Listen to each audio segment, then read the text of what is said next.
नमस्कार। प्रस्तुत है आज का चिंतन। सृष्टि का चक्र अपने क्रम से चलता है। बचपन, जवानी, बुढ़ापा, मौत, यह जड़ पदार्थों में धीमी गति से और चेतन जीवनधारियों में तेजी से चलता है। मनुष्य सचेतन है, इसलिए उसे इस गति चक्र में होकर बरबस गुजरना पड़ता है।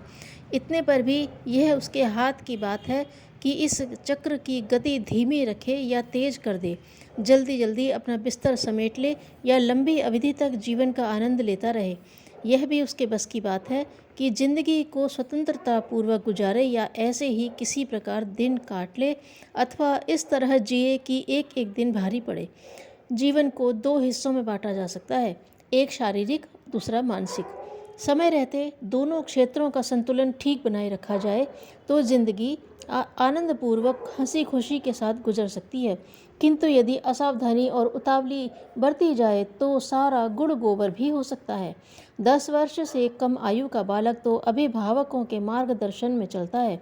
यदि वे चाहें तो इस अवधि में ऐसी आदतें डाल सकते हैं कि जिनके सहारे वह भावी जीवन को अपने तथा साथियों के लिए सुखद ढंग से गुजार सके।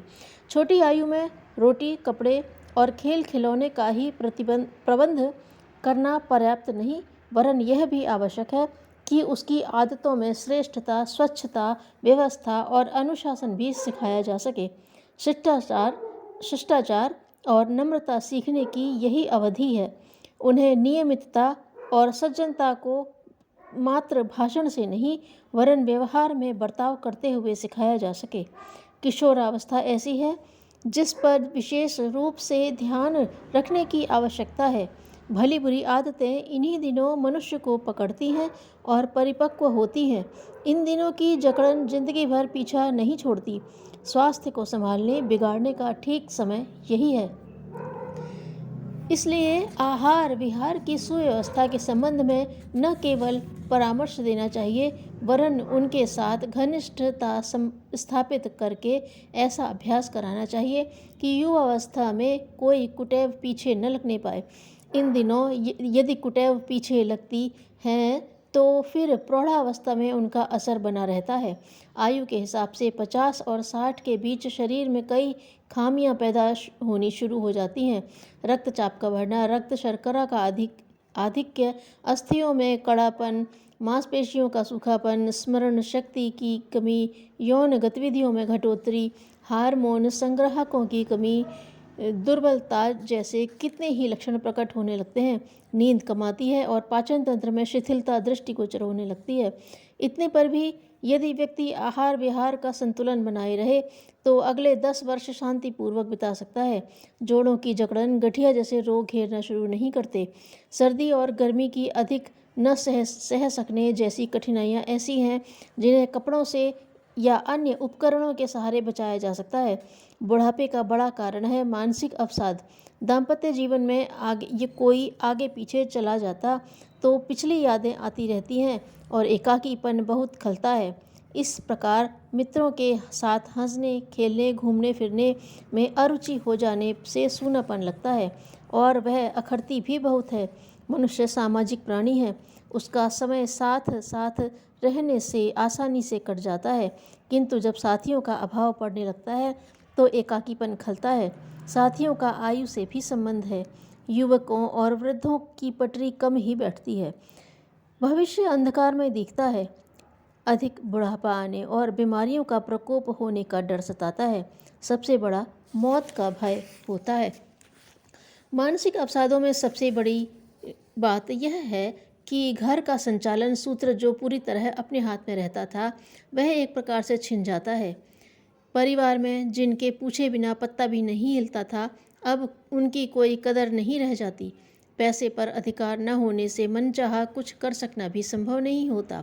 यह वे सब बातें हैं जो स्वभावतः सामने आती हैं। जो इनके लिए पहले से ही अपने को ढालते अभ्यस्त नहीं करते, वे समय आने पर बहुत हैरान होते हैं और बुढ़ापे के कारण जितनी परेशानी होनी चाहिए उससे कहीं अधिक बढ़ जाती है। दूसरों के द्वारा अपने प्रति बरती गई उपेक्षा तो हैरान करती ही है। तिरस्कृत स्थिति में रहते हुए मनुष्य अपने को गया गुजरा मानने लगता है। फिर अपनी जीवनचर्या का नीरस भारभूत होना और भी अधिक कष्टकारक होता है। इन परिस्थितियों में मनोबल और बुद्धिमत्ता के सहारे बचा जा सकता है। युवा वर्ग के साथ तो पटरी नहीं बैठती, पर बच्चों को किसी ठाली व्यक्ति के साथ दोस्ती गांठने में कठिनता नहीं होती। घर के या पड़ोस के बच्चों के स्कूल के पाठ्यक्रम में सहायता करना, कहानियाँ सुनाना, नए खेल सिखाना और कार्यों में खोया हुआ बचपन वापस लौट आता है। नए खेल सिखाना जैसे कार्यों में खोया हुआ बचपन वापस लौट आता है। फूल पौधे उगाने जैसे रुचिकर कार्यों में बच्चों के साथ स्वयं भी लगे रहा जाए तो बेकारी और सूनापन खटकता नहीं।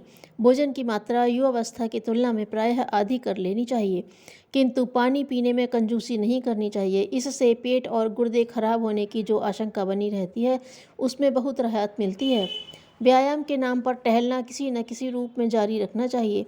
लाठी का सहारा लेकर चलने में कमर सीधी रहती है और शरीर का वजन थोड़ा वह भी उठा लेती है।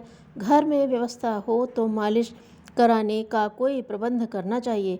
बिना थकाने वाले व्यायामों में मालिश ही सबसे सरल पड़ती है। शिथिल अंगों में स्फूर्ति लाने के लिए मालिश की उपयोगिता बहुत है। प्राचीन काल में ढलती हुई आयु में वानप्रस्थ लेने की परंपरा थी। इस आधार पर घर में रहते हुए जो सूनापन सताता था, वह दूसरों का सेवा सानिध्य मिलते रहने से बच जाता है। समाज के कितने ही उपयोगी कार्य उन दिनों हो सकते हैं, विशेषतया अध्ययन और सत्संग। इन कार्यों के निमित्त कितने ही व्यक्ति परामर्श के लिए आते रहते हैं और पिछले दिनों किए गए ज्ञान संपादन का कारगर उपयोग होता रहता है। अधिक वृद्धावस्था आने पर आँखें और कान कमज़ोर हो जाते हैं। इनकी मशीनें भी आती हैं, चश्मे भी चढ़ते हैं, पर वैसा न बन पड़े तो दूसरों से कुछ सुना जा सकता है। दैनिक या मासिक पत्र पत्रिकाएं सुनने और सुनाने वाले की तरह सुनाने वाले को भी रस आता है। कागज़ के मिट्टी के खिलौने बनाना आता हो तो उन्हें बनाकर उपहार में दिया जा सकता है। भजन कथा कीर्तन में सम्मिलित होते रहने में वातावरण का प्रभाव भी पड़ता है और सूनापन भी नहीं खलता। मृत्यु को डरावने रूप में मस्तिष्क पर हावी नहीं होने देना चाहिए, वरन नया शरीर बदलने की तरह ही सोचना चाहिए। वृद्धावस्था में अपने पिछले पापों का स्मरण भुला देना चाहिए और पुण्यों का स्मरण करना चाहिए। साथ ही इष्ट देव के प्रति आस्था बढ़ानी चाहिए ताकि उनकी कृपा से सद्गति और उत्तम जन्म मिलने की संभावना स्मृति पर छाई रहे। पांडव कुल 5 हैं और कौरव 100। आप युद्ध कराने जा रहे हैं या पांडवों का विनाश? सहमे हुए मुनि उत्तंक ने कृष्ण से अपनी आशंका प्रकट की। कृष्ण ने इस प्रकार उत्तर दिया, महामुनि, संख्या नहीं सामर्थ्य जीतती है। सूर्य अकेला ही वह काम कर देता है जो सैकड़ों तारागण भी नहीं कर सकते। धन्यवाद।